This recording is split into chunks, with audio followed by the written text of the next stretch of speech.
What if I told you TikTok didn't ruin your attention span? We're taking a closer look at our phones, specifically TikTok. It ruined something way more important. You felt it. That restless feeling when nothing feels interesting enough.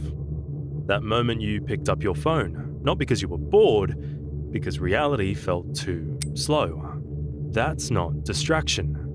That's rewiring. You could think of it a bit like a rat in a Skinner box. Push the lever and get the food. And it happened faster than anyone predicted.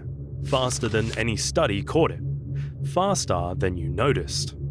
This isn't a video about social media being evil. You've heard that 100 times. This is about what actually happened to you. Inside your brain. Inside your relationships. Inside the way you experience being alive. And it started way earlier than you think. Everyone thinks TikTok's problem is short videos. Wrong. Netflix has short episodes. YouTube has short clips. TV had commercials for decades. Short content isn't new. So why does TikTok feel different? Because it's not about length. It's about the scroll. There's no commitment. No choice, no friction between one video and the next. You don't pick what you watch. The algorithm does. You are being fed. Think about the difference. Browsing requires a decision. Being fed requires nothing. Every other platform makes you choose something. TikTok removed that entirely. And that one change, that tiny shift, broke something fundamental in how your brain operates. Choice builds patience. Endless feeding destroys it. You didn't lose your attention span from watching short videos. You lost it from never having to decide anything. That's the lie everyone believes. Short content is the villain. The real villain? Frictionless consumption. And TikTok perfected it. Your brain runs on predictions.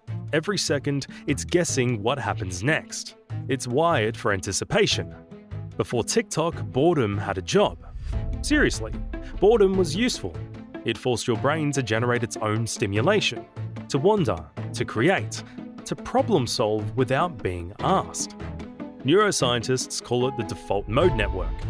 Most people call it daydream. It's actually where your best ideas come from. Now it's gone. Not weakened, not reduced, gone. The second your brain dips into boredom, you scroll. Every single time. You don't even decide to do it. Your thumb just moves. That's not habit. That's a conditioned reflex. Here's what's wild though. Your brain didn't get lazier. It got hungrier. It now requires constant external input just to feel normal. Silence feels threatening. Stillness feels wrong. Before TikTok, your brain generated stimulation from within. Now it only knows how to receive it. That's not a small change. That's a completely different operating system. And most people installed it without reading the terms. Everyone talks about dopamine like it's the villain. It's not. Dopamine isn't the pleasure chemical. Dopamine is the wanting chemical. It doesn't reward you for getting something. It fires when you're about to get something. It's the anticipation, the chase, the almost. And TikTok cracked the code on this completely. Every scroll is an almost. Maybe this next video is incredible. Maybe it's boring.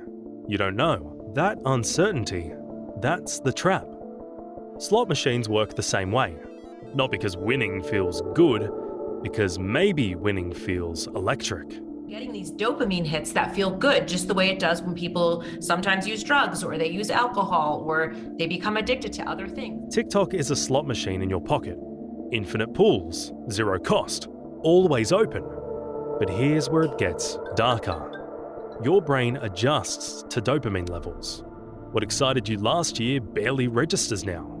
The threshold keeps climbing. A sunset, a conversation, a meal with someone you love. Flat, boring, not enough.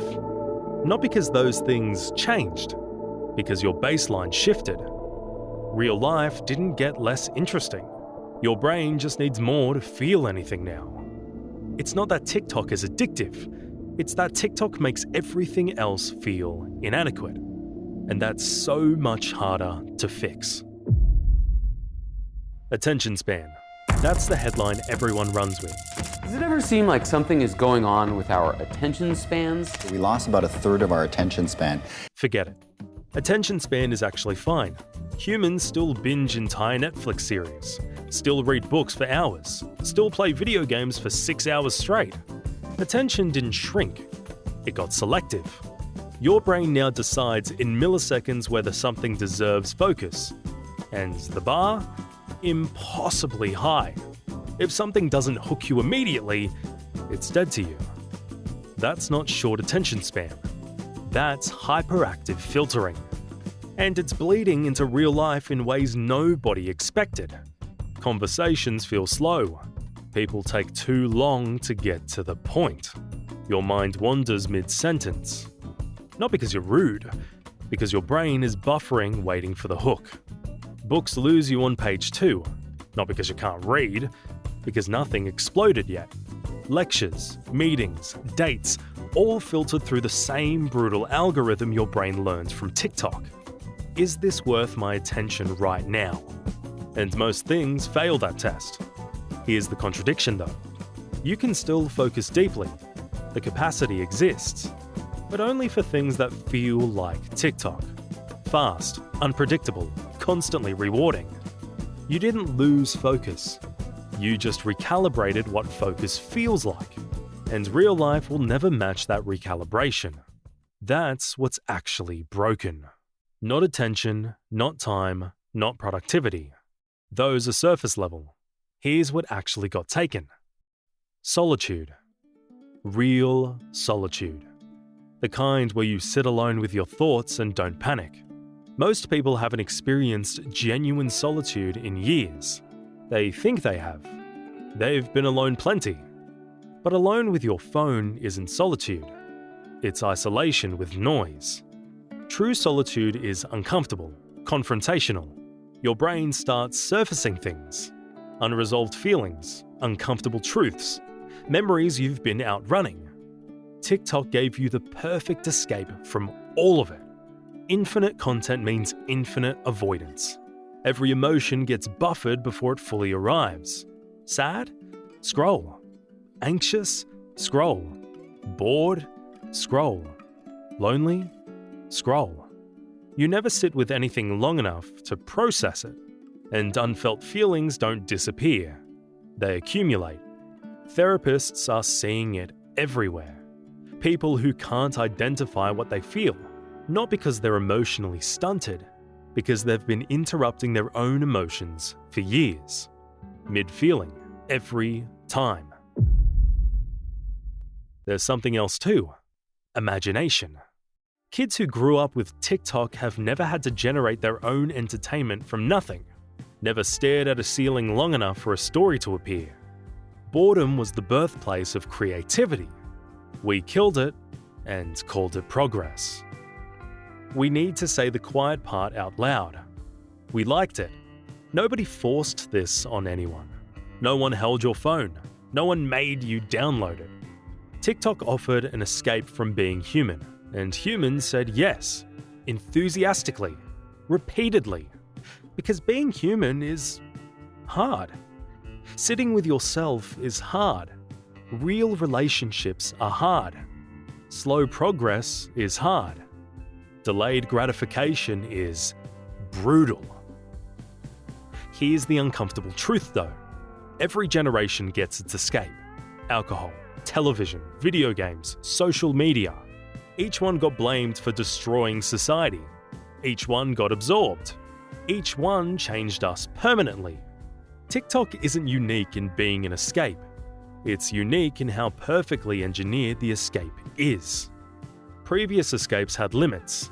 Bars close, shows end. Games have final levels. TikTok has no bottom, no ending, no natural stopping point. It was built by engineers whose only metric was time spent. More time, always more time. They succeeded completely. And we handed them our neurological architecture willingly, happily, for free. There was no conspiracy, no villain twirling a mustache. Just a product so good at being wanted that we never questioned wanting it. We did this to ourselves, and that makes it so much harder to be angry about. So here's the bottom line. TikTok didn't break your focus. It broke your relationship with yourself. And the scariest part? Most people will close this video and open TikTok immediately.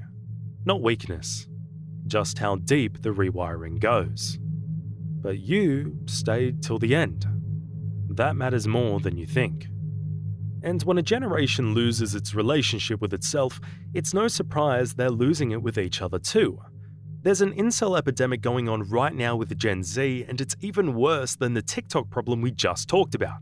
Click the video on your screen to watch it next. See you in the next one. And once again, thanks for watching.